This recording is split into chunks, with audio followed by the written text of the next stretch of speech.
Hi intelligent madam. இல்லை, எனக்கு ஒரு டிப்ஸ் வேணும். என்ன கேளு. உருளைக்கிழங்கு இருக்குல்ல, அது தோல் உரிக்கிறதே எனக்கு ரொம்ப கஷ்டமாக இருக்குது. உனக்கு எதாவது டிப்ஸ் இருந்தால் சொல்ல. நிறுத்து. தோல் சீவரதை பற்றியோ வேக வச்சு உரிக்கிறத பற்றியோ சொல்ல வேணாம்.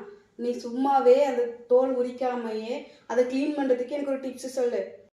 அப்படியே இடிட்டுறானி. நம்ம பாத்திரம் தேய்ப்போம்ல, ஸ்டீல் ஸ்க்ரப்பர், அதை வச்சு தேய்ச்சாலே நல்லா க்ளீன் ஆகிடும்.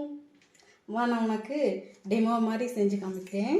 இப்போ இந்த 2 உருளைக்கிழங்கு இது க்ளீன் பண்ணாமல் இருக்காது, ஒன்று க்ளீன் பண்ணுது அப்படின்ட்டு நான் உனக்கு வேரியேஷன் காமிக்கிறேன். இப்போ நான் ஸ்க்ரப்பரை வச்சு நல்லா தேய்ச்சி கொடுத்துக்கிறேன், சரியா? அழுக்கும் போயிடும், இந்த ஸ்கின்னு லேசான ஸ்கின்னும் போயிடும், நல்லாயிருக்கும்.